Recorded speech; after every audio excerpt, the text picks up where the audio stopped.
Hai everyone, kenalan dulu yuk sama Flamboyant Series by Arlita Fashion. Hijab instan kaos dengan panjang belakang 82 cm serta depan 70 cm. Hijab flowy tapi tidak mudah melar walau dicuci berkali-kali. Halus, tidak licin dan tidak geser-geser walau banyak gerak. Hijab satu ini juga dilengkapi pad antem jadi gak bikin muka tembem. Finishing tepi, jahit kecil rapi bukan neci ya. Karena hijab ini berbahan kaos 100% katun combat original, jadi pastinya tidak nerawang, anti gerah, dan mudah menyerap keringat. Sehingga cocok banget buat kamu yang senang olahraga. Atau buat dipakai sehari-hari juga nyaman banget pastinya. Gak lupa disematkan label eksklusifnya Arlita yang bikin semakin mewah.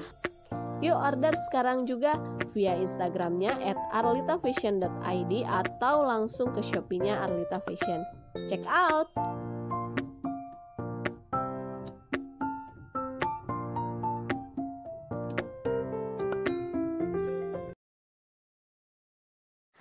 Assalamualaikum warahmatullahi wabarakatuh. Hai teman-teman. Jadi kali ini aku mau share about my pregnancy story. Sebenarnya saya juga sedikit bingung sih ya teman-teman, gimana sih saya harus cerita dari mana gitu, kemudian apa aja yang harus saya ceritakan. Jadi di sini saya akan ya bercerita apa yang saya alami saja, dan mungkin kalau misalkan ada yang kurang kalian bisa menanyakan di kolom komentar, dan insya Allah saya akan jawab sebisa saya berdasar pengalaman saya.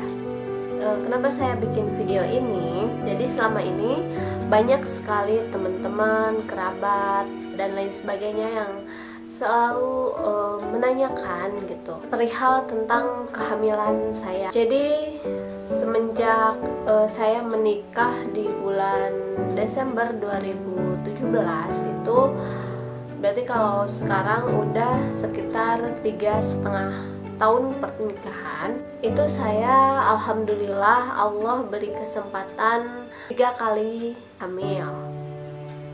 Kehamilan yang pertama itu saya mengalami keguguran, kemudian kehamilan yang kedua itu anak saya lahir prematur dan meninggal di usia 11 hari.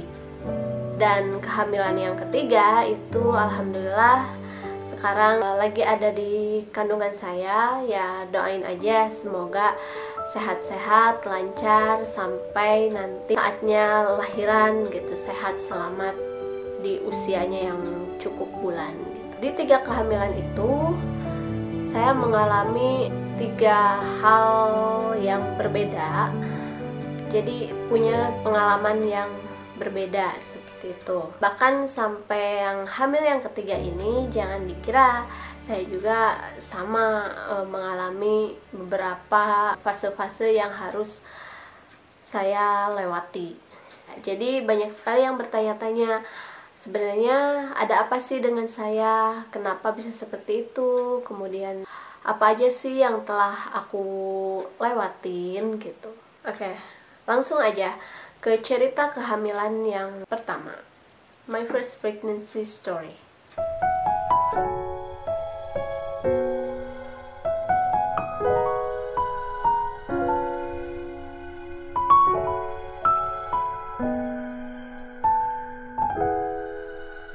Jadi untuk kehamilan yang pertama itu, waktu itu saya hamil di usia pernikahan 3 bulan. Jadi saya nikah Desember 2017 dan alhamdulillahnya di bulan Maret 2018 itu dinyatakan positif hamil. Jadi gimana awal ketahuan saya hamil itu, waktu itu posisinya saya ada di Tasik ya, di rumah orang tua saya. Kemudian suami saya keterima kerja di Jakarta dan memang masih training gitu. Sebenarnya kerjanya di Jogja, cuman trainingnya di Jakarta.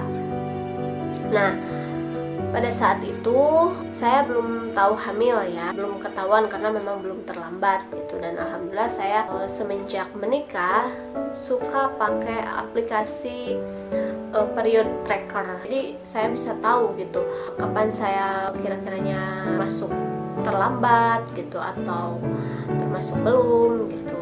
Nah, waktu itu belum telat gitu, pas awal bulan Maret itu. Nah, kemudian saya oke lah ikut ke Jakarta karena suami juga kan minta ya udah katanya ikut aja ke sini. Lumayan kan 3 minggu buat nemenin suami lah gitu, ngekos gitu di sana. Oke. Kebetulan pada saat itu dapat kosannya yang lantai 2 dan kamar mandi di luar. Terus saya juga dapat kamarnya yang jauh dari kamar mandi gitu, yang paling ujung. Seperti biasa saya beraktivitas gitu kan di kosan gitu, nunggu suami pulang. Saya edit video, nonton film dan lain sebagainya. Kegiatan-kegiatan yang gak bikin bosan lah di kosan. 2 minggu setelah di kosan itu kok saya belum head juga gitu. Waktu itu udah telat seminggu, terus kemudian aku tes pack dan alhamdulillah positif. Saya tes pack hari Rabu, hari Sabtunya itu saya kontrol ke dokter di Jakarta. Tapi karena saya belum banyak pengalaman di sana dan nggak tahu gitu dokter yang baik di sini di mana, dan akhirnya dapat RSKIA terdekat dari kosan gitu. Kemudian saya periksa ke sana dan dinyatakan ya hamil 5 minggu. Tapi baru ada kantung janinnya gitu. Jadi janinnya belum terlalu kelihatan. Nah, akhirnya konsultasi lah dengan ya dokter gitu, apa yang harus saya lakukan karena ini kehamilan pertama saya dan saya benar-benar nggak ada pengalaman apa segala macam. Terus kata dokternya ya boleh makan apa aja, yang penting mateng, kemudian boleh beraktivitas seperti biasa, jalan-jalan apa segala macam, yang penting tetap jaga kesehatan kayak gitu. Oke lah, dengan seperti itu dinyatakan sehat lah kata dokter gitu, nggak ada kendala atau apapun gitu. Jadi dikasihlah vitamin dan suplemen untuk kehamilan gitu kan. Habis itu karena dinyatakan sehat sama dokter dan waktu itu weekend sekalian keluar, akhirnya kita memutuskan ya udah kita sedikit jalan-jalan gitu, refreshing karena sehari-harinya di kos gitu dan suami juga kerja dari pagi sampai kadang sampai malam gitu. Jadi ya bosen juga gitu kan. Otomatis ketika ada weekend ya udah kita akhirnya ya udah sedikit jalan-jalan gitu kan. Waktu itu jalan-jalan ke Ancol. Biasa kita jalan-jalan apa segala macam, pulang dan ya nggak ada masalah apa-apa gitu, alhamdulillah sehat. Ya minum vitamin apa segala macam yang dikasih dokter gitu. Jadi hari Sabtunya cek USG ke dokter, terus hari Selasanya itu saya ngalamin flek. Selasa siang itu flek dikit banget. Oke, akhirnya aku baca-baca gitu kan, dan aku juga ya bilang juga sama suami ada flek gini-gini. Terus katanya berdasarkan artikel yang saya baca gitu kan, kalau fleknya sedikit bed rest aja gitu kan, insya Allah nggak apa-apa katanya gitu. Terus kalau fleknya bertambah banyak baru ke dokter katanya. Oke lah gitu kan, hari Rabu siang flek, kemudian flek, dan pas hari Kamisnya pas bangun tidur itu ternyata udah mulai banyak gitu kan. Dan akhirnya kita memutuskan untuk ya udah kita ke dokter aja gitu, karena ini fleknya udah nggak biasa gitu kan, bertambah. Nah akhirnya ke dokter, kata dokter ini kayaknya nggak berkembang gitu, kita kasih obat penguat apa segala macam. Abis dari dokter itu karena sama dokternya disuruh bed rest, ya udah akhirnya aku bed rest. Itu pas hari Kamis itu bed rest sampai besoknya. Nah hari Jumat itu tiba-tiba suami saya ngabarin kalau dia hari Senin harus udah ada di Jogja gitu. walaupun dokter sudah menyarankan untuk bed rest, nah pas hari Jumat itu memang saya ibaratnya nggak nurut ya sama dokter gitu kan. Tapi ya mau gimana lagi gitu kan, namanya suami saya karyawan baru gitu kan, masih baru banget, dan ya harus nurut gitu, gak ada alasannya apa gitu. Dan waktu itu kita juga gak berpikir panjang segala macam gitu kan, karena saya juga belum benar-benar pengalaman di kehamilan pertama ini. Terus akhirnya kita memutuskan ya udah pulang gitu kan. Saya itu pulangnya Jumat sore gitu kan, otomatis Sabtu pagi udah nyampe Tasik gitu, karena pakai bis malam gitu. Nah pas saat itu sebenarnya di perjalanan aku udah nggak enak gitu, kayak aduh kok kayaknya nggak enak gitu, ini perut nggak enak banget gitu. Terus udah gitu menggigil kedinginan juga, ya seolah-olah yang sakit lah gimana gitu kan, lagi perjalanan pusing segala macam ada melanda gitu kan. Sesampainya di rumah ternyata pendarahan aku makin banyak, dan malah ada yang keluar sebesar untuk kepalan. Saat itu aku nggak tahu itu apa, dan setelah tanya ke bidan yang dekat rumah itu ternyata plasenta, dan dia menyatakan kalau saya ya udah, katanya udah kuburan ini, katanya soalnya plasentanya udah keluar.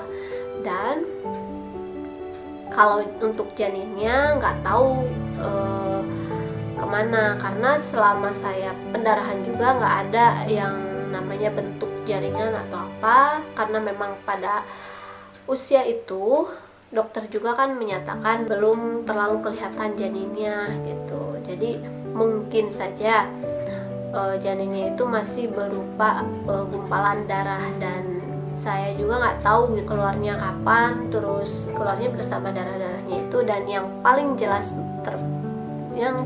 membedakan di situ adalah plasentanya itu yang masih sekepalan jari gitu, sekepalan tangan gitu. Saya dari situ sedih banget, otomatis ya itu mah jangan ditanyakan lagi, sedih banget, merasa kehilangan apa segala macam.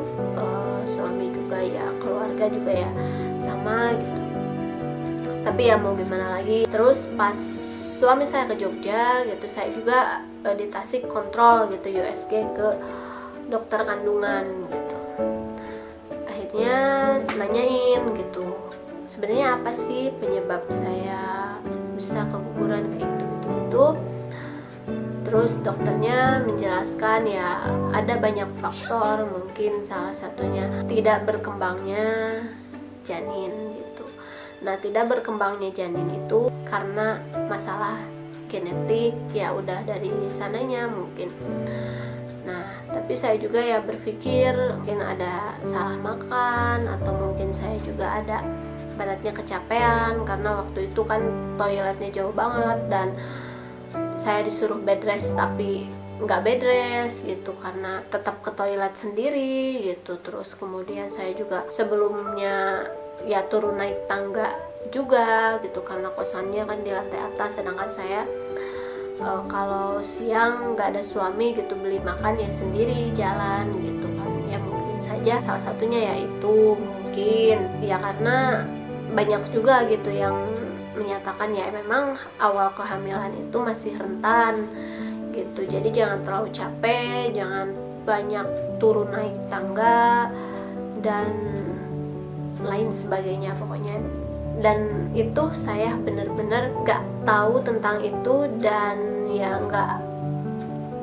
gak pengalaman gitu, karena benar-benar kehamilan yang pertama itu saya ibaratnya dibilang belum siap juga enggak, dibilang siap gak siap ya gitu maksudnya ya benar-benar masih polos dan masih gak tahu gitu apa yang harus saya lakukan sebenarnya gitu, apa yang harus saya hadapi, apa yang harus saya gimana.